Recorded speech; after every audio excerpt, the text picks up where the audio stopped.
कहते हैं, कर्मों का लेखा जोखा कभी अधूरा नहीं रहता। जो जैसा करता है वैसा ही फल उसे कभी न कभी अवश्य मिलता है। यह कहानी है एक औरत की, जिसने अपने बीते जन्मों में किए गए कर्मों की सजा इस जन्म में भोगी। अक्सर देखा गया है, जिस औरत की बच्चा नहीं होती है, समाज उसे ताने मारता है, लोग उसे अपशगुनी कहते थे। लेकिन क्या सच में यह सिर्फ किस्मत है या उसके ही कर्मों का परिणाम? चलिए इस कहानी के माध्यम से इसे समझते हैं। नमस्कार दोस्तों, बोधि लाइट्स यूट्यूब चैनल में आपका दिल से स्वागत है। कौन से पापों के कारण कलयुग में स्त्रियां संतान सुख से वंचित रह जाती हैं? एक छोटे से गांव में गरीब परिवार की बेटी राधिका रहती थी। उसके माता पिता साधारण किसान थे और राधिका उनकी इकलौती संतान थी। उन्होंने उसे बड़े लाड प्यार से पाला था। राधिका बेहद खूबसूरत और गुणों से भरपूर थी। उसका स्वभाव सरल और विनम्र था। वह अपने माता पिता के साथ गांव के एक छोटे से घर में संतोषपूर्ण जीवन व्यतीत कर रही थी। उस गांव पर राजा वीरभद्र का शासन था। राजा वीरभद्र अभी अविवाहित था और अक्सर अपनी प्रजा की स्थिति जानने के लिए गांवों का दौरा करता था। एक दिन जब वह राधिका के गांव के पास से गुजर रहा था, उसी समय राधिका अपने घर के पास नदी किनारे कपड़े धो रही थी। उसकी सरलता और सौंदर्य ने राजा वीरभद्र का ध्यान खींच लिया। वह तुरंत ही उसकी ओर आकर्षित हो गया। राजा ने अपने घोड़े को रोका और राधिका से बातचीत करने के लिए उसके पास गया। लेकिन जैसे ही राधिका ने राजा को देखा, वह घबराकर अपने घर की ओर भाग गई। राजा ने उसे आवाज दी, लेकिन वह बिना कुछ कहे अपने घर के अंदर चली गई। राजा की आवाज सुनकर राधिका के पिता अर्जुन बाहर आए। उन्होंने राजा को अपने दरवाजे पर खड़ा देखा और हड़बड़ा गए। उन्होंने हाथ जोड़कर कहा, महाराज, आप हमारे घर पर कैसे आए? क्या हमसे कोई गलती हुई? राजा ने मुस्कुराते हुए कहा, नहीं अर्जुन, तुम्हारी कोई चूक नहीं है, बल्कि मैं एक विशेष कार्य के लिए यहाँ आया हूँ। अर्जुन ने कांपते हुए पूछा, क्या हुक्म है महाराज? राजा ने गंभीरता से कहा, तुम्हारी बेटी राधिका मुझे पसंद है, मैं उससे विवाह करना चाहता हूँ। अर्जुन यह सुनकर हैरान रह गए। वह एक साधारण किसान थे और राजा का प्रस्ताव ठुकराना उनके लिए संभव नहीं था। उन्होंने सोचा कि उनकी बेटी अब राजमहल में रानी के रूप में सुखी जीवन जिएगी। यह सोचकर उन्होंने हामी भर दी। राजा वीरभद्र ने राधिका के विवाह के लिए भव्य तैयारियां की। पूरे राज्य में यह खबर फैल गई कि राजा ने एक साधारण किसान की बेटी से विवाह करने का निश्चय किया है। कुछ ही दिनों में विवाह संपन्न हुआ और राधिका राजमहल आ गई। शादी के बाद के शुरुआती दिन बेहद सुखद थे। राजा वीरभद्र का राधिका के प्रति व्यवहार बहुत अच्छा था। समय के साथ राधिका ने एक पुत्र को जन्म दिया। पूरे राजमहल में खुशियों का माहौल था। विवाह के 6 वर्ष बीत गए। राधिका का पुत्र अब 5 साल का हो गया था। लेकिन इस बीच राजा का मन धीरे धीरे राधिका से हटने लगा। एक दिन राजा की नजर एक अन्य महिला पर पड़ी, जो राधिका से अधिक आकर्षक थी। राजा ने जल्द ही उससे विवाह कर लिया और उसे राजमहल में ले आया। नई रानी के आने के बाद राधिका का जीवन मुश्किलों से भर गया। नई रानी उसे हमेशा नीचा दिखाने का प्रयास करती थी। राजा भी राधिका से दूरी बनाने लगा और उसकी बातों को अनदेखा करने लगा। धीरे धीरे राधिका की स्थिति राजमहल में कमजोर हो गई। एक दिन नई रानी ने राजा को राधिका को महल से निकालने के लिए मना लिया। राजा ने अपने पुत्र को अपने पास रखा और राधिका को महल से बाहर कर दिया। राधिका बेबस होकर अपने पिता के घर लौट आई। राधिका ने अपने माता पिता को अपनी दुर्दशा सुनाई। उनकी बेटी की हालत देखकर वे बेहद दुखी हुए। उनकी चिंता ने उनकी सेहत पर गहरा प्रभाव डाला। कुछ समय बाद राधिका की मां का निधन हो गया। मां की मृत्यु ने अर्जुन को भी तोड़ दिया और वे भी संसार से चल बसे। राधिका अब पूरी तरह अकेली रह गई। उसे किसी सहारे की सख्त जरूरत थी, लेकिन वह अपनी पीड़ा व्यक्त करने की हिम्मत नहीं जुटा पाती थी। अकेलेपन ने उसे भीतर तक तोड़ दिया। कहते हैं, विपत्ति के समय धैर्य मनुष्य का सबसे बड़ा सहारा होता है। इसी दौरान आदित्य नामक एक ऊंटों का व्यापारी, जो पहले भी राधिका के घर आता जाता था, अब और ज्यादा वहां आने लगा। वह राधिका से हमदर्दी जताने लगा और उसका ख्याल रखने का ढोंग करने लगा। राधिका जो पहले से ही अकेली और कमजोर थी, उसकी बातों पर भरोसा करने लगी। कुछ समय बाद आदित्य ने राधिका से विवाह का प्रस्ताव रखा। राधिका, जो किसी सहारे की तलाश में थी, ने इस प्रस्ताव को स्वीकार कर लिया। दोनों पति पत्नी की तरह साथ रहने लगे। आदित्य ऊंटों का व्यापारी था और हर साल ऊंटों के मेले में जाया करता था। एक दिन उसने राधिका से कहा, तुम हमेशा घर में रहती हो, इस बार मेरे साथ ऊंटों के मेले में चलो, वहां का मेला बहुत मनोरम होता है। राधिका ने सोचा कि बाहर जाने से मन बदल जाएगा और उसने आदित्य के साथ मेले में जाने का फैसला कर लिया। आदित्य ने राधिका को मेले में घुमाया और उसकी खुशी का दिखावा किया, लेकिन उसके मन में एक गहरी साजिश चल रही थी। उसने अपने ऊंटों के साथ साथ राधिका का भी सौदा कर दिया। राधिका को इसका बिल्कुल भी अंदाजा नहीं था। आदित्य ने राधिका को ऊंटों के पास बैठाकर कहा, मैं अभी आता हूं, और वहां से चला गया। थोड़ी देर बाद कुछ व्यापारी आए और ऊंटों के साथ साथ राधिका को भी जबरदस्ती ले जाने लगे। राधिका घबरा गई और चिल्लाई, मुझे कहां ले जा रहे हो? लेकिन व्यापारियों ने उसकी आवाज को दबाने के लिए उसे बेहोश कर दिया। जब राधिका को होश आया तो उसने खुद को एक अनजान जगह पर पाया। वह जगह एक कोठा था। वहां की मालकिन ने राधिका से कहा, अब तुम यहीं रहोगी, हमने तुम्हें खरीद लिया है। तुम्हें यहाँ मुजरा करना होगा और लोगों की इच्छाएं पूरी करनी होंगी। इसके बदले तुम्हें खाना, कपड़े और सिर छुपाने की जगह मिलेगी। राधिका ने गुस्से में कहा, मैं यह सब कभी नहीं करूंगी। मालकिन ने ठंडे स्वर में जवाब दिया, अगर तुमने मेरी बात नहीं मानी तो तुम्हें भूखा रखा जाएगा और मारा जाएगा। तुम्हारे पास कोई और विकल्प नहीं है। राधिका ने बहुत विरोध किया, लेकिन उसकी कोई सुनवाई नहीं हुई। धीरे धीरे अत्याचार और भूख ने उसकी हिम्मत तोड़ दी और मजबूरी में उसने अपनी इच्छा के खिलाफ कोठे पर काम करना शुरू कर दिया। राधिका की जिंदगी अब अंधकार में डूब चुकी थी। वह हर दिन अपने भीतर के दर्द को छिपाकर जीने के लिए मजबूर थी। इस बीच कोठे पर रहते हुए 13 साल बीत गए। अब उसकी उम्र करीब 40 साल हो चुकी थी। वह अभी भी सुंदर थी, लेकिन उसका चेहरा हमेशा उदासी से भरा रहता था। एक दिन 21 साल का एक राजकुमार, जिसका नाम मानसिंह था, कोठे पर आया। उसने मालकिन से कहा, मुझे यहाँ की सबसे खूबसूरत महिला से मिलवाओ। मालकिन ने कई महिलाओं में से राधिका को दिखाया। राजकुमार ने राधिका को चुना और उसके कमरे में गया। राजकुमार के साथ समय बिताने के बाद राधिका ने उससे पूछा, तुम कौन हो और कहां से आए हो? राजकुमार ने मुस्कुराते हुए कहा, मैं मानगढ़ देश का राजकुमार मानसिंह हूँ। मेरे पिता यहाँ के राजा हैं। यह सुनते ही राधिका के होश उड़ गए। उसकी आंखें चौड़ी हो गईं और वह जैसे पत्थर की मूरत बन गई। राधिका ने तुरंत अपने शरीर को कपड़ों से ढक लिया।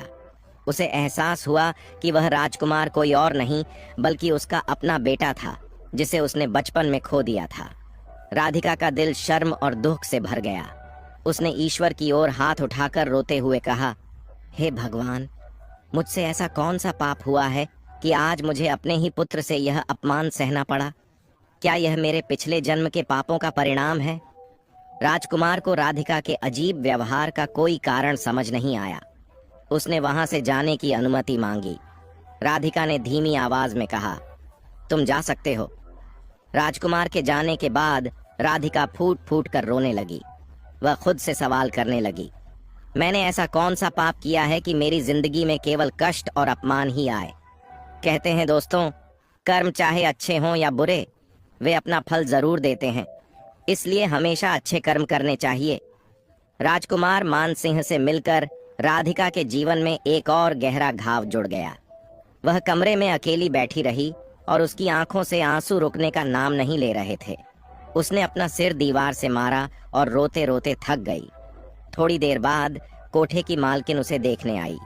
उसने सोचा कि शायद राजकुमार राधिका को कोई बहुमूल्य उपहार देकर गया होगा, लेकिन जब वह कमरे में पहुंची तो उसने राधिका को बेहद उदास और रोते हुए पाया। मालकिन ने पूछा, क्या हुआ राधिका? आज तो राजकुमार आया था, तुम्हें खुशी होनी चाहिए। क्या उसने तुम्हें कोई उपहार नहीं दिया? राधिका ने रोते हुए कहा, हाँ, उसने उपहार दिया है, लेकिन ऐसा जख्म दिया है जो कभी नहीं भर सकेगा। यह घाव मेरे जीते जी मेरे साथ रहेगा। मालकिन हैरान होकर बोली, ऐसा क्या हुआ है, मुझे बताओ। राधिका ने थोड़ा संकोच किया, लेकिन फिर धीरे धीरे अपनी पूरी कहानी मालकिन को सुनाई। उसने बताया कि राजकुमार मान सिंह कोई और नहीं बल्कि उसका अपना बेटा था, जिसे वह बचपन में छोड़ आई थी। आज उसी बेटे ने अनजाने में उसे अपमानित कर दिया। मालकिन यह सुनकर चकित रह गई और बोली, यह मैंने कभी नहीं सुना। तुम्हारे साथ बहुत बड़ा अन्याय हुआ है। मैं तुम्हें यहाँ रहने के लिए मजबूर नहीं करूंगी। राधिका ने मालकिन से गिड़गिड़ाते हुए कहा, मालकिन, मुझे यहाँ से जाने दीजिए। मैं कोई छोटा मोटा काम करके अपनी जिंदगी जी लूंगी, लेकिन अब मैं यहाँ नहीं रह सकती। मालकिन ने कुछ देर सोचा और कहा, तुमने यहाँ रहकर बहुत कष्ट झेले हैं और मेरे लिए बहुत पैसा भी कमाया है। जितने पैसों में मैंने तुम्हें खरीदा था, तुमने उससे कई गुना ज्यादा मुझे कमाई दी है। और आज जो तुम्हारे साथ हुआ, उसने मुझे अंदर तक हिलाकर रख दिया है। तुम अब आज़ाद हो, तुम जहाँ चाहो जा सकती हो। अगर कभी मेरी ज़रूरत पड़े तो मुझे याद करना। राधिका ने मालकिन के पैरों में गिरकर धन्यवाद दिया और कहा, अब मुझे और क्या कष्ट झेलने हैं, यह जानने के लिए ही मैं जिंदा हूँ। मैं हार नहीं मानूंगी। राधिका कोठे से बाहर निकल आई। उसके पास ना तो रहने का कोई ठिकाना था और न ही खाने का कोई साधन। वह कुछ दिनों तक सड़कों पर भटकती रही। भूख और प्यास से बेहाल होकर एक दिन वह एक नीम के पेड़ के नीचे जाकर लेट गई। उसकी हालत इतनी खराब हो गई थी कि गली के कुत्ते उसके पास आकर उसका चेहरा चाटने लगे, लेकिन राधिका को इसका कोई एहसास नहीं था। उसी समय एक दयालु महिला जो दूध और छाछ बेचती थी, वहां से गुजर रही थी। जब उसने राधिका को इस हालत में देखा तो उसके दिल में दया आ गई। उसने कुत्तों को भगाया और राधिका को उठाया। उसने पूछा, तुम कौन हो बहन? तुम्हारी ऐसी हालत कैसे हो गई? लेकिन राधिका का गला सूख चुका था, वह कुछ बोल नहीं पाई। महिला ने तुरंत अपना गिलास निकाला और उसमें दूध भरकर राधिका को पिलाया। राधिका ने थोड़ा दूध पिया और कुछ दूध उसके मुंह से बाहर गिर गया। महिला ने कहा, तुम मेरे साथ चलो, मेरे घर आओ, वहां नहाओ, खाओ और आराम करो। तुम इस हालत में यहाँ नहीं रह सकती। राधिका ने कोई प्रतिक्रिया नहीं दी, लेकिन महिला ने उसे सहारा देकर अपने घर ले जाने का फैसला किया। महिला ने राधिका को अपने घर लाकर उसे नहलाया, अच्छे कपड़े पहनाए और खाना खिलाया। धीरे धीरे राधिका को होश आया। महिला ने प्यार से पूछा, बहन, अब बताओ, तुम कौन हो और तुम्हारे साथ क्या हुआ? राधिका ने सिर झुका लिया और वह अपनी पूरी कहानी बताने से हिचकिचा रही थी, लेकिन महिला के प्यार और सहानुभूति ने उसका मन खोल दिया और उसने अपनी जिंदगी के सारे दुख महिला को सुना दिए। महिला की आंखों में आंसू आ गए और उसने कहा, तुम मेरी बहन हो। मेरा पति अब इस दुनिया में नहीं है और मैं अपने बेटे के साथ अकेली रहती हूँ। तुम मेरे साथ रहो, हम मिलकर अपना जीवन काटेंगे। राधिका ने कहा, मैं तुम्हारे लिए बोझ नहीं बनना चाहती। मेरे जीवन के कांटे तुम्हें भी चुभ सकते हैं। मैं अकेले ही ठीक हूँ। महिला ने उसके कंधे पर हाथ रखा और कहा, बहन, दुख बांटने से कम होते हैं।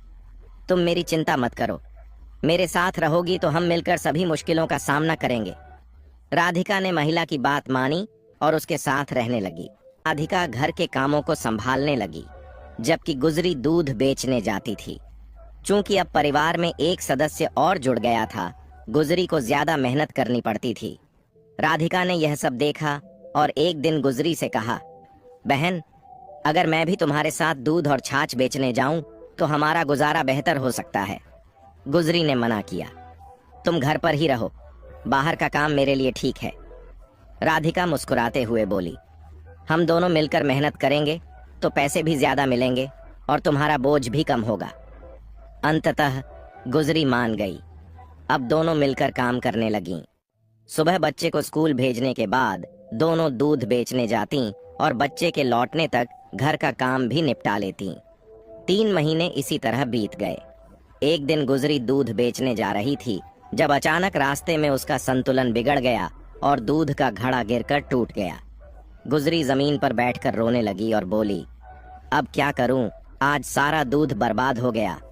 राधिका ने उसे संभालते हुए कहा, बहन, दूध के लिए क्यों दुखी हो रही हो? मेरा पूरा जीवन तो नष्ट हो चुका है, फिर भी मैं खड़ी हूँ। चलो घर चलते हैं। गुजरी ने पैर में चोट लगने की शिकायत की। राधिका ने उसे सहारा देकर घर पहुंचाया और हल्दी तेल लगाकर उसकी पट्टी की। अब दूध बेचने का सारा काम राधिका अकेले संभालने लगी, क्योंकि गुजरी की चोट ठीक नहीं हो रही थी। 10 दिन बीत गए, लेकिन जख्म बढ़ता ही गया। अब गुजरी का शरीर कमजोर होने लगा था। राधिका दिन रात उसकी सेवा करती, बच्चे का ख्याल रखती और बाहर का काम भी संभालती। धीरे धीरे 6 महीने बीत गए। एक दिन गुजरी की हालत बहुत बिगड़ गई और उसने अपनी आखिरी सांस ली। राधिका के लिए यह बहुत बड़ा झटका था। गुजरी ने उसे अपनी बहन माना था और अब वही बहन उसे छोड़कर चली गई थी। गुजरी के बेटे की देखभाल अब राधिका की जिम्मेदारी थी। बच्चा अपनी माँ की मौत के बाद चिड़चिड़ा और उदास रहने लगा। वह बार बार अपनी माँ के बारे में पूछता। राधिका उसे समझाती, तुम्हारी माँ भगवान के पास गई हैं, वह कुछ दिनों में वापस आ जाएंगी। धीरे धीरे बच्चे ने राधिका को अपनी माँ मान लिया। समय बीतता गया और बच्चा बड़ा हो गया। अब वह 18 साल का हो चुका था और काम में राधिका की मदद करने लगा। एक दिन लकड़ियां लेने के लिए राधिका और गुजरी का बेटा पास की पहाड़ी पर गए। वहां एक सूखा पेड़ था, जिसकी लकड़ियां काटने के लिए राधिका उस पर चढ़ गई। लकड़ी काटते समय जिस टहनी पर वह खड़ी थी, वह टूट गई। राधिका नीचे गिरते हुए पहाड़ी से लुढ़क कर घने जंगल में गिर गई। बेटा यह देखकर घबरा गया और उसने पहाड़ी के नीचे झांका, लेकिन राधिका कहीं नजर नहीं आई। डर और घबराहट में वह गांव लौट आया और सबको यह बात बताई। राधिका पहाड़ी से गिरकर दलदल में फंस गई थी। वह गर्दन तक दलदल में धंसी हुई थी। 10 दिनों तक उसने वहां संघर्ष किया। जंगली जानवर उसके पास आते, लेकिन दलदल में होने के कारण वह उससे दूर रहते। एक दिन आदिवासियों का एक झुंड वहां से गुजर रहा था। उन्होंने राधिका को दलदल में फंसा देखा और बड़ी मुश्किल से उसे बाहर निकाला। वह अब भी जीवित थी, लेकिन गंभीर रूप से घायल थी। उसके दोनों पैर टूट चुके थे। आदिवासियों ने उसे अपने कबीले में ले जाकर उसकी देखभाल शुरू की। राधिका को आदिवासियों ने दलदल से तो बचा लिया था, लेकिन उसकी हालत गंभीर थी। उसके पैरों की हड्डियां इतनी बुरी तरह टूट चुकी थीं कि उन्हें ठीक करना संभव नहीं था। आदिवासियों ने उसका उपचार किया, लेकिन अंततः उसकी दोनों टांगें काटनी पड़ी। राधिका ने इस बात को ईश्वर की इच्छा मानकर स्वीकार कर लिया। धीरे धीरे वह आदिवासियों की भाषा और इशारों को समझने लगी। वहां की एक बुजुर्ग महिला जो ध्यान और आध्यात्मिक विद्या में निपुण थी, राधिका का बहुत ख्याल रखती थी। राधिका को पता चला कि वह महिला एक विशेष ध्यान विधि जानती थी, जिससे व्यक्ति अपने अतीत को देख और समझ सकता है। राधिका ने जिद की कि वह अपने पूर्व जन्म के बारे में जानना चाहती है। बुजुर्ग महिला ने उसे समझाया, यह ठीक नहीं होगा। अपने अतीत में झांकने से अक्सर व्यक्ति वर्तमान में भी शांति खो देता है। जो प्रकृति ने भुला दिया है, उसे भूल जाना ही बेहतर होता है। लेकिन राधिका ने अपनी बात पर जोर देते हुए कहा, मैं जानना चाहती हूँ कि मेरे जीवन में इतने दुख क्यों हैं? मैंने क्या ऐसा किया है जिसके कारण मुझे यह सब सहना पड़ रहा है? अगर अतीत जानने से और दुख मिलेगा तो मैं उसे भी सह लूंगी। बूढ़ी महिला ने उसे ध्यान की एक कठिन प्रक्रिया सिखाई। उसने कहा, तुम्हें हर पल को याद करते हुए अपने अतीत तक पहुंचना होगा। यह साधना 3 से 4 वर्षों तक चलेगी। राधिका ने पूरी लगन के साथ ध्यान विधि का अभ्यास शुरू किया। धीरे धीरे उसने अपने जीवन के गुजरे हुए पल याद करना शुरू किया। 3 वर्षों की साधना के बाद राधिका अपने पिछले जन्म में पहुंच गई। उसने देखा कि उसका नाम रूपा था और वह एक साधारण परिवार की सदस्य थी। उसके जीवन का सबसे बड़ा दुख यह था कि उसे संतान सुख नहीं मिला था। इस वजह से वह गहरे मानसिक अवसाद में चली गई थी। गांव के लोग उसे ताने देते थे और उसकी यह स्थिति उसे भीतर से तोड़ने लगी थी। अपनी निराशा और दुखों से बचने के लिए रूपा ने किसी साधु की सलाह पर कुछ विशेष अनुष्ठान शुरू किए। उसे विश्वास दिलाया गया कि यह अनुष्ठान उसके जीवन में खुशियां लाएंगे। उसे बताया गया कि अगर वह 21 बच्चों की बलि देगी तो उसे संतान प्राप्त हो सकती है। रूपा ने वैसा ही किया। गांव के 21 बच्चों को उसने चुराकर मार डाला। किसी तांत्रिक के झांसे में आकर वह खुद निसंतान थी।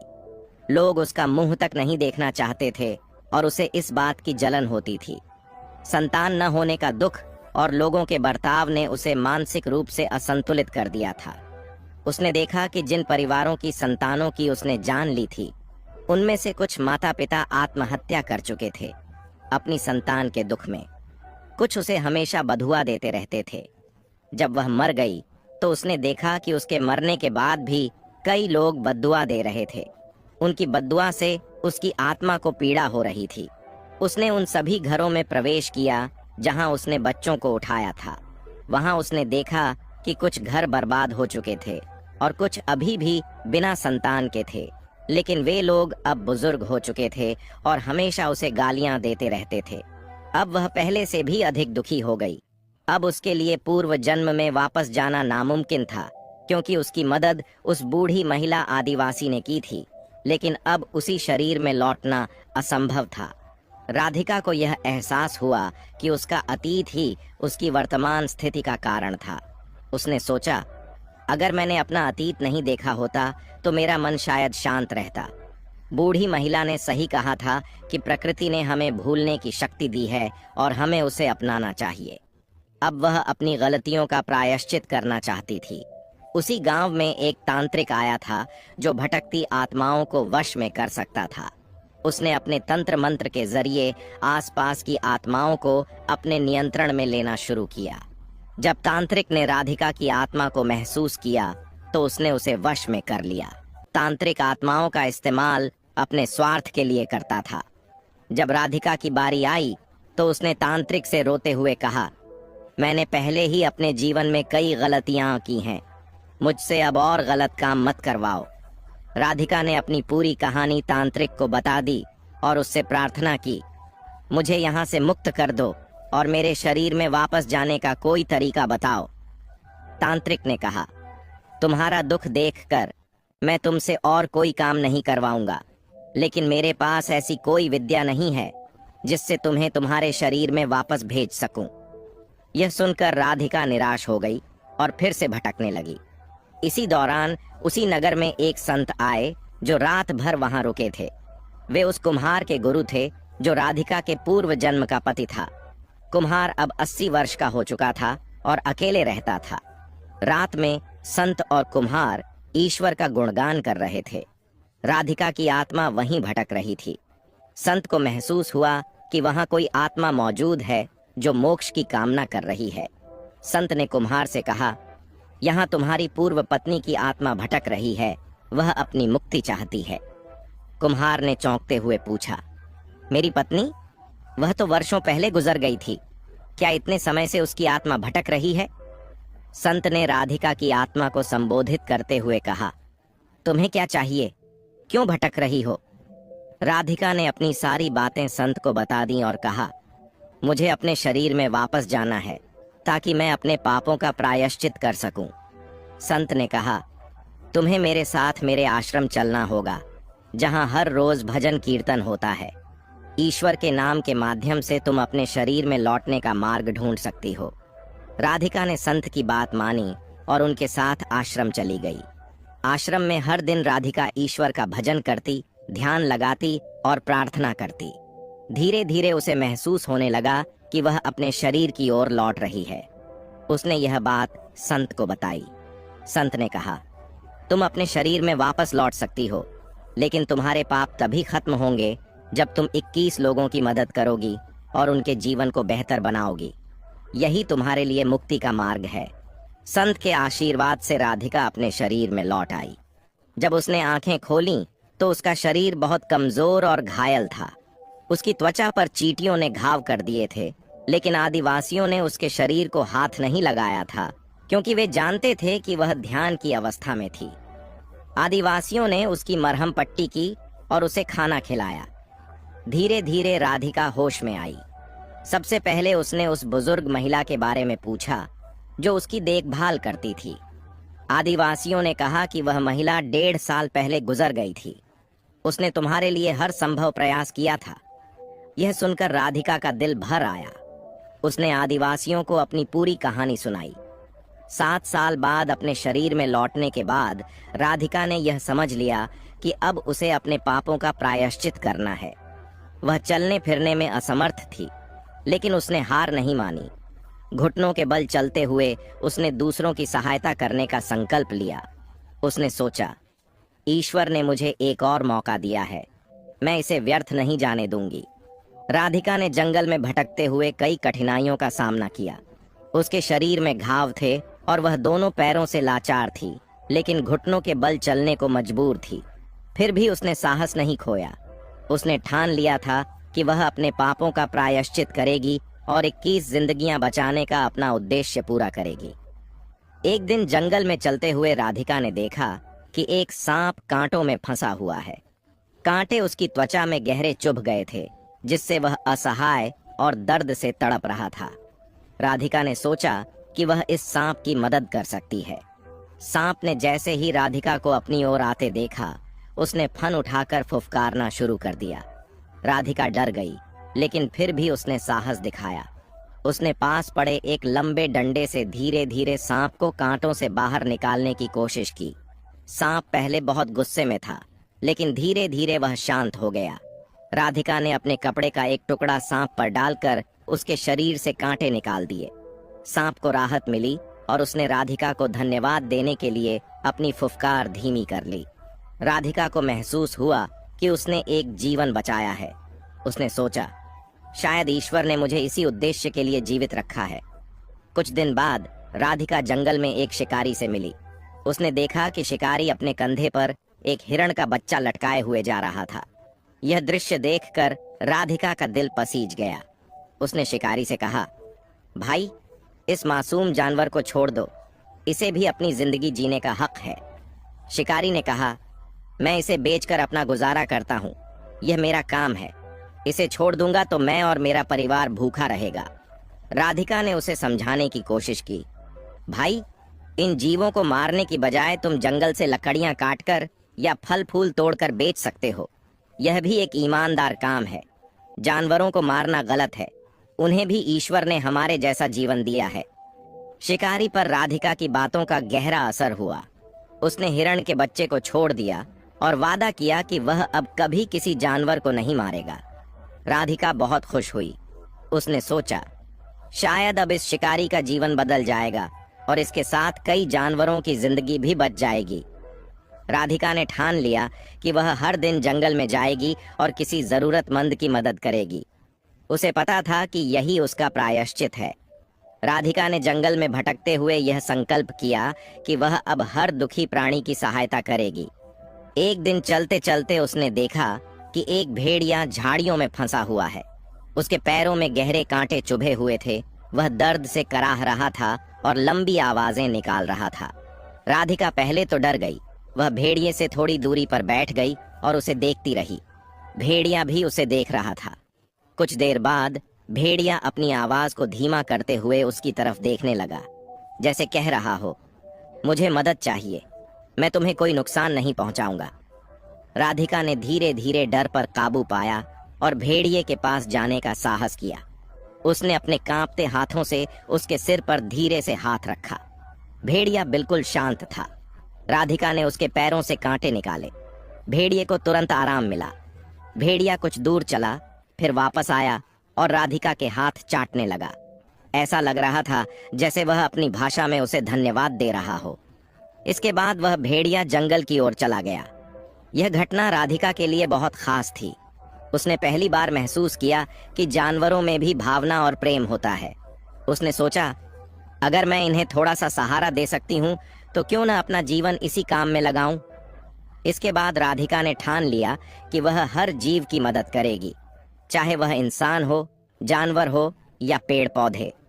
घुटनों के बल चलते हुए भी वह रोज जंगल में निकलती और जरूरतमंदों की सहायता करते हुए राधिका का यह प्रयास धीरे धीरे पूरे जंगल में प्रसिद्ध हो गया। जानवर और पक्षी अब उसके पास आकर रहते थे। वह अब सिर्फ एक इंसान नहीं रही थी, बल्कि जंगल का एक अभिन्न हिस्सा बन चुकी थी। राधिका की उम्र काफी बढ़ चुकी थी। उसका शरीर कमजोर हो गया था, लेकिन उसकी आत्मा में अडिग साहस और सच्चा प्रेम था। एक दिन वह नदी किनारे बैठी थी। मछलियां उसके पास आकर खेल रही थीं और पक्षी उसकी गोद में बैठे थे। राधिका ने सूरज की ओर देखते हुए अपने अंतिम समय को स्वीकार कर लिया। वह धीरे धीरे गिर पड़ी। आसपास की गिलहरी ने जब यह देखा तो उसने अपनी आवाज में सभी जानवरों और आदिवासियों को बुलाया। सभी ने मिलकर राधिका को विदाई दी। उसके शरीर को धरती में समर्पित किया गया। हर किसी ने प्रेम और श्रद्धा के साथ उसकी आत्मा की शांति के लिए प्रार्थना की। राधिका के जाने के बाद जंगल में चमत्कारी परिवर्तन हुए। पहले जहां सालों तक बारिश नहीं होती थी, अब हर साल वहां पर्याप्त बारिश होने लगी। नदी और तालाब पानी से भर गए। पेड़ पौधे हमेशा हरे भरे रहने लगे।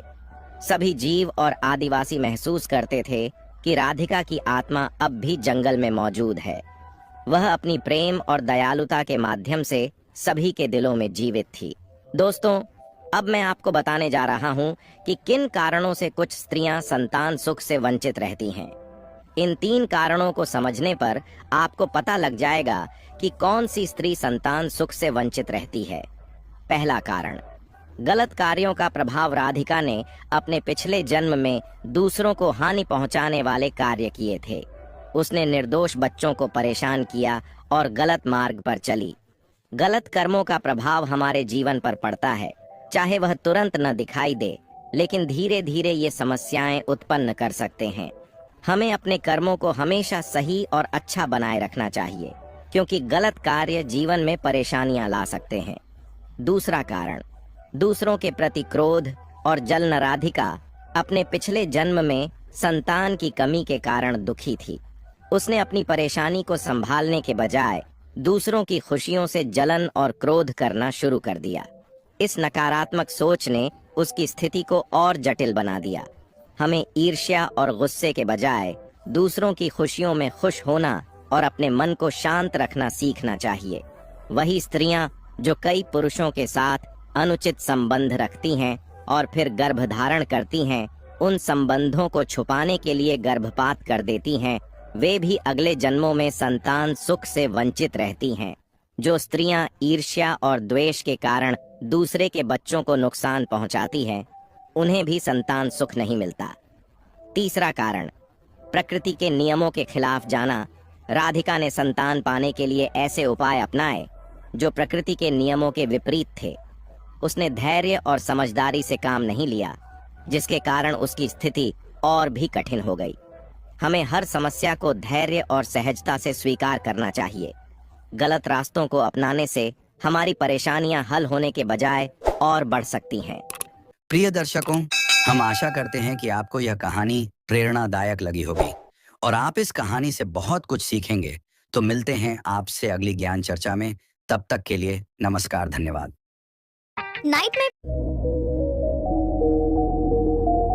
क्या आपने कभी सोचा है कि हमारे जीवन की सबसे बड़ी चुनौतियां ही हमें सबसे गहरे सबक सिखाती हैं?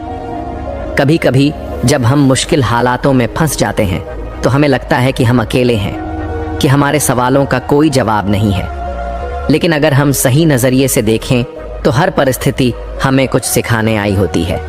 आज मैं आपको एक ऐसी प्रेरणादायक कहानी सुनाने जा रहा हूं जो न सिर्फ आपके दिल को छू लेगी बल्कि आपके सोचने का नजरिया भी बदल देगी। यह कहानी सिर्फ एक साधारण कथा नहीं है, बल्कि यह जीवन के गहरे सत्य को उजागर करती है। तो चलिए आज हम बुद्ध की एक अनमोल कहानी के माध्यम से यह समझने की कोशिश करते हैं कि जीवन के सबसे कठिन सवालों का जवाब हमें कहां और कैसे मिलता है। तो आइए जीवन बदलने वाली कहानी शुरू करते हैं। दोस्तों, एक युवक ने अपने जीवन में सफलता प्राप्त करने का दृढ़ संकल्प कर लिया। बड़ी लगन और धैर्य के साथ उसने आश्रम से शिक्षा प्राप्त की। शिक्षा की समाप्ति के बाद उसने नौकरी खोजना प्रारंभ कर दिया ताकि पारिवारिक जिम्मेदारी का निर्वाह वह बहुत ही अच्छे तरीके से कर सके। इतनी अच्छी शिक्षा प्राप्त करने के बाद भी उसका यह दुर्भाग्य रहा कि उसे कहीं भी काम नहीं मिला। नौकरी की तलाश में वह जगह जगह भटकता रहा, खूब प्रयास किए, किंतु हर स्थान से उसे निराशा ही मिली। अच्छी बात यह थी कि युवक ने मात्र किताबी शिक्षा ग्रहण नहीं की थी, अपितु जीवन में कैसे धैर्य रखा जाए यह भी सीखा था। यही वजह रही कि वह हर परिस्थिति का सामना बड़े ही अच्छे तरीके से कर लेता। लेकिन कब तक यह करता, हर एक संघर्ष की सीमा होती है। दोस्तों, यह बात सत्य है कि जब तक सफलता नहीं मिलती है तब तक आपकी मदद करने कोई नहीं आता है। आप दर दर की ठोकरें खाते रहेंगे, पर कोई पूछने वाला नहीं रहेगा कि आप कैसे हैं, आप परेशान हैं कि नहीं हैं। यह कोई नहीं आपसे पूछेगा। यह जीवन की सच्चाई है। हाँ, लेकिन जब आप कामयाब बन जाएंगे, जब आपके पास पैसा रहेगा, तो 10 से 20 लोग आपके आगे पीछे घूमते रहेंगे। तो तमाम तरह के लोग आपसे रिश्ता भी रखना चाहेंगे। तब दूर के लोग भी आपसे कहेंगे कि आप उनके बहुत ही करीबी रिश्तेदार हैं।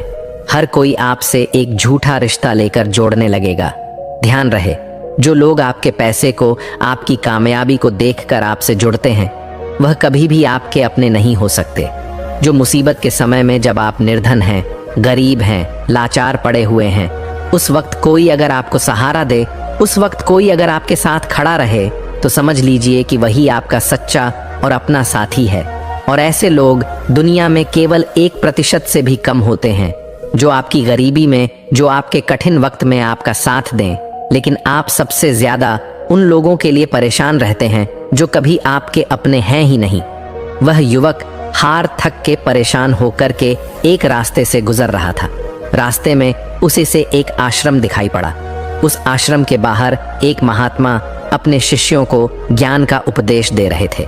वे सभी शिष्य उन बौद्ध महात्मा के उपदेशों को बड़े ही ध्यान और शांतिपूर्वक सुन रहे थे। वह युवक वहीं पर रुक गया। उसने सोचा कि ऐसा क्या यहाँ पर चल रहा है जो कि लोग बहुत ही शांतिपूर्वक उन महात्मा का उपदेश सुन रहे हैं। उस युवक के भी मन में जिज्ञासा जाग गई कि चलकर हम भी देखते हैं कि वहां पर क्या हो रहा है। और वह युवक भी धीरे धीरे कदमों से आगे बढ़ते हुए आश्रम की तरफ चल पड़ा। वह पास में ही एक आम के पेड़ के पास बैठ गया और महात्मा के द्वारा कही हुई बातों को ध्यान से सुनने लगा। महात्मा कह रहे थे, जब किसी चीज की नई शुरुआत होती है तो सबसे पहले सब कुछ खत्म हो जाता है। जब इस सृष्टि की रचना हुई थी तो सबसे पहले सब कुछ समाप्त हो गया था। उसके बाद एक नई सृष्टि की रचना हुई। यानी जब इंसान मुसीबत के ऐसे वक्त में पहुंच जाए जब उसे लगे कि अब कुछ नहीं होने वाला है, अब मेरा कुछ नहीं हो सकता है, जीवन में वह बिल्कुल हार सा गया है, टूट जाए, लाचार हो गया हो, कोई उसकी मदद करने वाला नहीं रहे, ऐसे वक्त में अगर वह इंसान किसी से अपनी मदद भी मांगे तो लोग उसकी मदद भी करने से इनकार कर दें। महात्मा आगे कहते हैं कि ऐसे बुरे वक्त में अगर किसी को प्यास लगती है तो कोई आपको पानी देने वाला भी नहीं मिलेगा, क्योंकि बुरे वक्त में कोई भी साथ नहीं देता है। ऐसे वक्त में आप बिल्कुल टूट जाएंगे, आप जिंदगी से हार जाएंगे। लेकिन एक बात हमेशा याद रखिएगा, इसी क्षण यही सोचना है कि अब कुछ हमारी जिंदगी में बड़ा और अच्छा होने वाला है, क्योंकि बर्बादी के बाद ही नई चीज का निर्माण होता है। टूटे फूटे लोहे को गला करके एक नए लोहे का निर्माण किया जाता है। अर्थात जब आप बिल्कुल टूट जाएंगे, मुसीबत के वक्त से गुजर रहे हैं, तो यह बात दिमाग में जरूर लाएं कि अब कुछ नया होने वाला है, हमारी जिंदगी में कुछ अच्छा और बड़ा होने वाला है। यही एक उम्मीद आपको जिंदा रखेगी और ये बिल्कुल सत्य बात है। देखना, अगर तुम ऐसे वक्त में हो जहां पर कोई तुम्हारी मदद नहीं कर रहा है, कहीं से मदद की कोई भी उम्मीद नहीं है, तो समझ लेना कि अब कुछ बड़ा और अच्छा होने वाला है। क्योंकि जितना आप टूट सकते थे, अब आप टूट गए हैं। इससे ज्यादा आप नहीं टूट सकते। ऊपर वाला आपको जरूर कुछ बड़ा देने वाला है। यही सब बोल करके गुरुजी अपने उपदेश को विराम देते हैं। बोलते हैं कि शिष्यों, आज के लिए बस इतना ही। अब तुम सब दूसरे दिन इसी समय पर आना, फिर हम आगे की बात करेंगे। सभी शिष्य अपने अपने आश्रम में चले जाते हैं। तभी अच्छा समय देख करके वह युवक उन महात्मा के पास आता है और कहता है कि महात्मा, मैं पीछे से आपका पूरा उपदेश सुन रहा था और मुझे बहुत ही अच्छा लगा। मैं बिल्कुल टूटा हुआ इंसान हूँ। मैंने पढ़ाई भी की, हर जगह नौकरी की तलाश में घूम रहा, पर मुझे कहीं भी नौकरी नहीं मिली। मैं दर दर के ठोकरे खा रहा हूँ, पर कुछ भी हासिल नहीं कर पाया। लेकिन आपने जो बातें बोली, उससे मुझे कुछ काम करने की हिम्मत मिली और आपकी बातें बिल्कुल सही हैं। तब वह महात्मा उस युवक से कहते हैं कि युवक, तुम अपनी समस्या को मुझे बताओ। तब वह युवक कहता है कि हे महात्मा, मैंने आश्रम से शिक्षा प्राप्त की, उसके बाद हम घर पर आ गया और हमारे घर पर पैसों की जरूरत थी, जिसकी वजह से हम बाहर कमाने के लिए निकल पड़े। लेकिन मैं जहां पर भी नौकरी की तलाश में गया, मुझे वहां से नौकरी नहीं मिली, जिस वजह से मैं बहुत ही परेशान है। गुरुवर, कृपया मेरा मार्गदर्शन करें। ताकि मैं अपने जीवन में सफलता की नई बुलंदियों को हासिल कर सकूं। फिर वह बौद्ध महात्मा उस युवक से कहते हैं कि आज हम तुम्हें कुछ छोटी छोटी बातें बता रहे हैं जिन्हें अगर तुम अपनी जिंदगी में अपनाते हो तो तुम्हें सफल होने से कोई नहीं रोक सकता, और हर सफल व्यक्ति यही करता है। मैंने बहुत से लोगों को शिक्षा दी है, लेकिन मेरे जो शिष्य मेरी इन 7 बातों को अपने जीवन में अपना लिए, वह आज अपना नाम इस संसार में कमा रहे हैं। महात्मा उस युवक से कहते हैं कि अगर तुम्हें सफल होना है तो तुम्हें सबसे पहले अपने गुणों को पहचानना है, और यही तुम्हारी सफलता पाने की पहली आदत होनी चाहिए। वह युवक कहता है कि गुरुदेव, अपने अंदर के गुणों को कैसे पहचाने? तब वह महात्मा उस युवक से कहते हैं कि गुणों को पहचानने का मतलब यह है कि अपने अंदर की प्रतिभा को पहचानो। कुछ भी कार्य करने से पहले सबसे पहले तुम अपने अंदर की प्रतिभा को पहचानो। हर एक इंसान में एक अलग प्रतिभा होती है। अगर वह अपनी प्रतिभा के हिसाब से काम करे तो जीवन में उसे सफल होने से कोई नहीं रोक सकता। मैं तुम्हें एक उदाहरण के माध्यम से समझाने का प्रयास करता हूँ। अगर मैं तुमसे यह पूछूं कि यह आम का पेड़ है जो तुम्हें दिखाई दे रहा है, अगर मैं इस पर सभी जानवरों को चढ़ने के लिए बोलूं कि इस पेड़ पर सबसे पहले कौन चढ़ेगा? चलो मान लेते हैं यहाँ पर बंदर, भालू, हिरण, हाथी, घोड़ा, गिलहरी, सभी लोग आ गए। तो अब तुम मुझे यह बताओ कि इस पेड़ पर सबसे पहले कौन चढ़ेगा? तो वह युवक कहता है कि महात्मा, इस पेड़ पर तो गिलहरी सबसे पहले चढ़ जाएगी, वह झट से ऊपर तक चढ़ जाएगी। इसके बाद बंदर चढ़ जाएगा, लेकिन घोड़ा नहीं चढ़ सकता, हाथी नहीं चढ़ सकता, तमाम जानवर इसमें फेल हो जाएंगे। तब वह बौद्ध महात्मा कहते हैं कि तुमने बिल्कुल सही कहा। यही हाल हम सबकी भी जिंदगी में होता है। हम सबके भी अंदर एक अलग अलग प्रतिभा होती है, लेकिन हम उस प्रतिभा को पहचानने का प्रयास ही नहीं करते हैं। हम सब अपनी प्रतिभा के हिसाब से चलते ही नहीं हैं। हम लोगों के हिसाब से खुद को ढालने का प्रयास करते हैं और हम औरों जैसा बनने लगते हैं। इस दुनिया में जितने भी सफल लोग हुए हैं, अगर तुम उनको ठीक ढंग से पहचानोगे तो तुम पाओगे कि वह अपनी प्रतिभा के हिसाब से काम किए हैं, तभी वे आगे चलकर अपनी जिंदगी में कामयाब हुए हैं। हर कोई इस पेड़ पर नहीं चढ़ सकता। ठीक उसी प्रकार तुम सबसे पहले अपने अंदर के प्रतिभा को पहचानो। तुम यह देखो कि तुम किस चीज में माहिर हो। अगर तुम अपनी प्रतिभा के हिसाब से काम करोगे, उस प्रतिभा को पहचान लोगे, तो तुम जिंदगी में बहुत आगे जाओगे। फिर तुम्हें सफल होने से कोई नहीं रोक सकता है। लगभग 98% लोग यही करते हैं कि वे दूसरों जैसा बनने का प्रयास करते हैं। किसी ने उन्हें कहा तो वे उसके जैसा ही बनने लगते हैं, जबकि जो 1% लोग होते हैं वही सफल हो पाते हैं, क्योंकि वे अपने प्रतिभा के हिसाब से काम करते हैं। वे अपने अंदर की प्रतिभा को पहचान लेते हैं, फिर वे उसके हिसाब से उस कार्य को करते हैं और अंत में उन्हें सफलता भी मिलती है और वे लोग जिंदगी में बहुत ही आगे जाते हैं। इसलिए कुछ भी नया करने से पहले सबसे पहले तुम अपनी प्रतिभा को पहचानो, फिर उसके हिसाब से काम करो। वह महात्मा उस युवक से कहते हैं कि सफल बनने के लिए दूसरी सबसे बड़ी आदत यह है कि तुम सब सही समय पर उठो।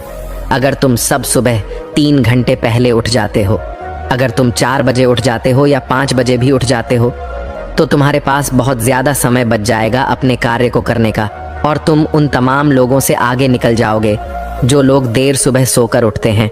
उन्हें आलस्य और बीमारियां घेर लेती हैं। अगर तुम भी देर सुबह उठोगे तो तुम भी उन्हीं के जैसा बन जाओगे। इसीलिए अगर तुम्हें लाखों की भीड़ से आगे आना है तो तुम्हें सुबह जल्दी उठना होगा। जो व्यक्ति सुबह सही समय पर जल्दी उठ जाते हैं, उन्हें पूरे दिन को कार्य करने का ज्यादा समय मिल जाता है। तुम सुबह उठो, सबसे पहले अपने पूरे दिन की रूपरेखा तैयार करो कि कब मुझे क्या काम करना है, कब कौन सा काम करना है, कितने बजे क्या करना है। सबसे पहले तुम उस कार्य को करो, फिर उसके हिसाब से पूरे दिन का कार्य करो। इससे क्या होगा कि तुम्हारे पास समय बच जाएगा और तुम अपने कार्य को बहुत ही अच्छे तरीके से कर पाओगे।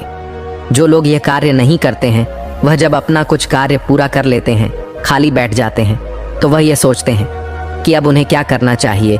इससे उनका समय बर्बाद होता है, और जो भी व्यक्ति अपना समय बर्बाद करता है वह अपनी जिंदगी में कभी भी आगे नहीं बढ़ पाएगा। इसलिए सुबह उठकर के सबसे पहले अपनी एक रूपरेखा तैयार करो कि हमें दिन में क्या काम करना है और क्या नहीं करना है, फिर उसके हिसाब से तुम कार्य करो। महात्मा उस युवक से कहते हैं कि अगर तुम्हें अपनी जिंदगी में सफल होना है तो मैं तुम्हें तीसरी आदत बता रहा हूँ जिसे तुम जरूर अपनाना वह यह है कि अपनी विचार शक्ति का उपयोग करो।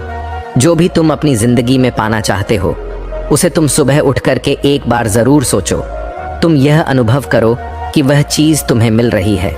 भले ही वह चीज तुम्हें मिली ना हो, लेकिन तुम उसके बारे में सोचना शुरू करो और इतना सच्चाई के साथ सोचो कि ऐसा लगे कि तुम्हें वह चीज मिल रही है। उस चीज को पाने का अभ्यास करो और यह काम तुम्हें सुबह उठ करके ही करना है। और जब रात को तुम सोने जाते हो तब भी तुम्हें यह करना है। धीरे धीरे वह चीज तुम्हारी तरफ आकर्षित होने लगेगी। इसे ही आकर्षण का नियम कहते हैं। व्यक्ति को जो भी चीज अपनी जिंदगी में पाना है उसे उसके बारे में बहुत ही सच्चाई और गहराई के साथ आभास करना है कि उसे वह चीज मिल रही है। फिर क्या होगा कि यह प्रकृति, यह ब्रह्मांड खुद तुम्हारे लिए वह चीज भेजेगा, क्योंकि वह चीज तुम्हारी तरफ आकर्षित होने लगेगी। इसे ही आकर्षण का नियम कहते हैं। तो तुम्हें इस आकर्षण के नियम का पालन करना है। अगर तुम इसका सही से अभ्यास करते हो तो धीरे धीरे तुम जो भी चीज पाना चाहते हो वह चीज तुम्हें मिलने लगेगी।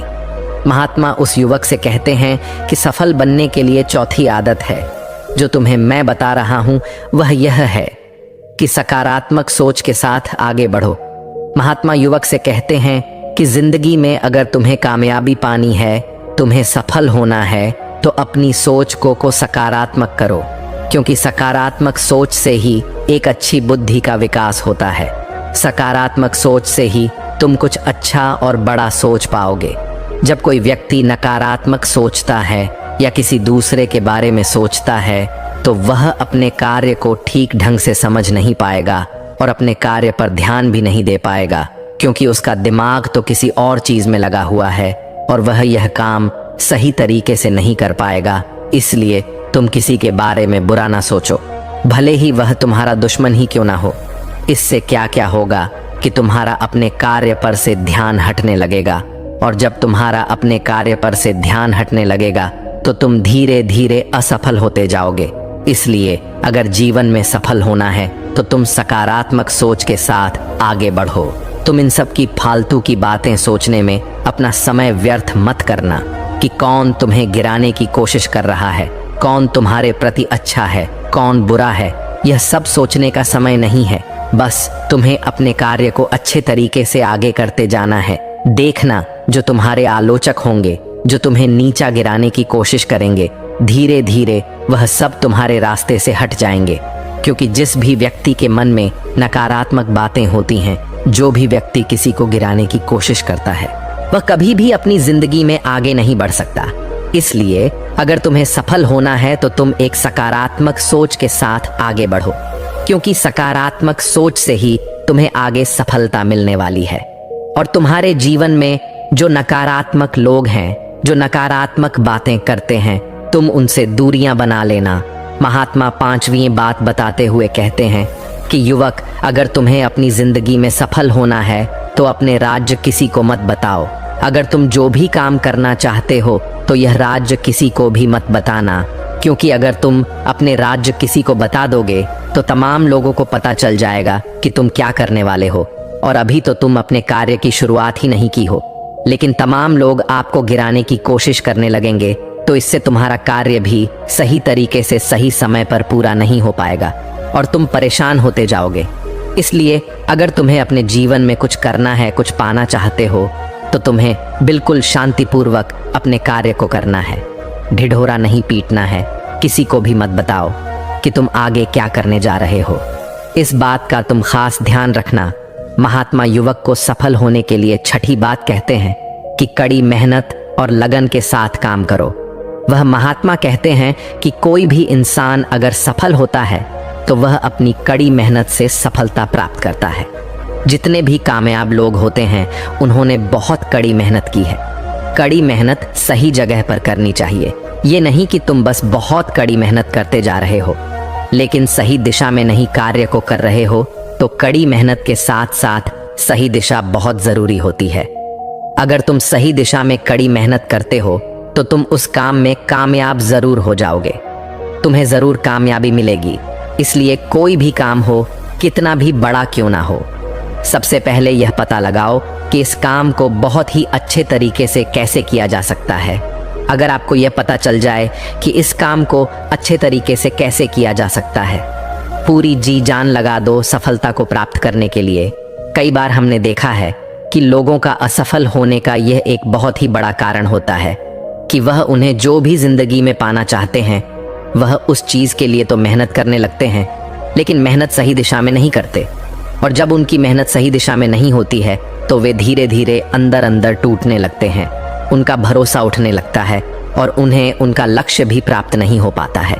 इसलिए तुम्हें जो भी कार्य को करना है, तुम्हें जो भी लक्ष्य पाना है, सबसे पहले उस लक्ष्य को पहचानो कि इस लक्ष्य तक कैसे पहुंचा जाए तो तुम जरूर सफल हो जाओगे। एक उदाहरण देता हूं कि मान लो ये सामने जो पहाड़ दिखाई पड़ रहा है, अगर मैं तुम्हें इस पहाड़ पर चढ़ने को बोलूं, अगर तुम सीधे चढ़ोगे तो तुम कभी भी इस पहाड़ पर नहीं चढ़ पाओगे।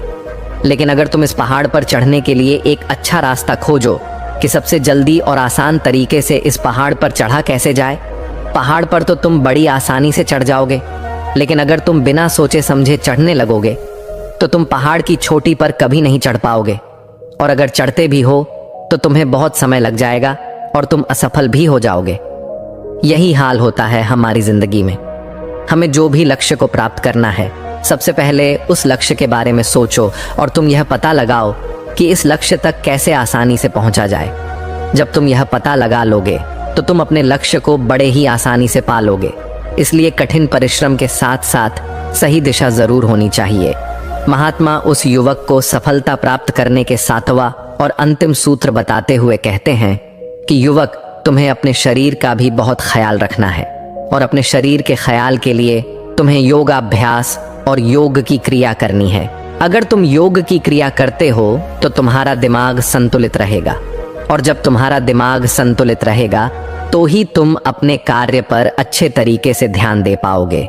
योग की क्रिया करने से तुम्हारे अंदर का आलस्य भी दूर हो जाएगा, क्योंकि आलस्य इंसान का सबसे बड़ा दुश्मन होता है। इसलिए योगाभ्यास करके तुम अपने आलस्य को भी दूर कर दो। ठीक उसी प्रकार जब तुम अपने दिमाग को एक जगह पर केंद्रित कर लोगे, अच्छे मन के साथ कार्य करोगे, तो तुम्हें सफलता जरूर मिलेगी, क्योंकि तुमने अपनी पूरी ऊर्जा एक दिशा में लगा दी है। और जब तुम अपनी पूरी ऊर्जा एक दिशा में लगा दोगे तो उसका परिणाम तुम्हें अच्छा देखने को मिलेगा। इसलिए तुम दिन में ध्यान की क्रिया, योग्य की क्रिया जरूर करो। इससे तुम्हारा दिमाग संतुलित रहेगा, तुम्हारा दिमाग बहुत अच्छे तरीके से काम करेगा, और जब तुम्हारा दिमाग संतुलित रहेगा, बहुत अच्छे तरीके से काम करेगा, तो ही तुम कुछ नया और अच्छा सोच पाओगे, तभी जाकर तुम्हें सफलता भी मिलेगी। इसलिए मेरी इन बातों को ध्यान रखना। इसलिए युवक, सबसे पहले तुम जाओ, ये पता लगाओ कि तुम किस चीज में माहिर हो, फिर तुम उस हिसाब से कार्य करो। और मेरी इन बातों को याद रखना।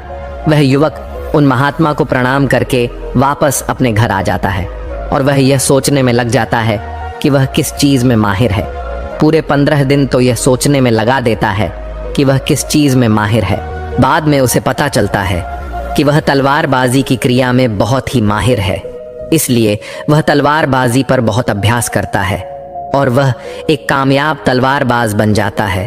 उसकी ख्याति दूर दूर तक फैल जाती है। फिर एक दिन पड़ोसी देश के राजा उसे अपने यहाँ सेना में नौकरी के लिए बुला लेते हैं, और वह व्यक्ति अपनी स्वेच्छा से उस राजा के प्रस्ताव को स्वीकार भी कर लेता है, और वह उनके यहाँ नौकरी के लिए सेना में भर्ती हो जाता है। राजा उस युवक को बहुत ही मान सम्मान से सम्मानित करते हैं। अब उस युवक का परिवार बहुत ही अच्छे तरीके से अपना गुजारा करने लगा। दोस्तों, सच्ची खुशी बाहरी चीजों में नहीं, बल्कि हमारे भीतर संतोष में बसती है। इच्छाएं असीमित होती हैं, लेकिन जब हम जो पास में है उसी में संतुष्ट रहना सीख जाते हैं, तभी वास्तविक शांति और आनंद मिलता है। जीवन में संतोष ही सबसे बड़ा धन है। दोस्तों, उम्मीद है कि आपने आज की इस वीडियो से जरूर कुछ ना कुछ सीखा होगा। तो इस वीडियो को लाइक और अपने दोस्तों के साथ शेयर करना ना भूलें। हमें ऐसे ही सपोर्ट करने के लिए चैनल को सब्सक्राइब और घंटी बटन को जरूर दबा दें। तो चलिए मिलते हैं एक और वीडियो में। तब तक के लिए अपना ख्याल रखें। धन्यवाद।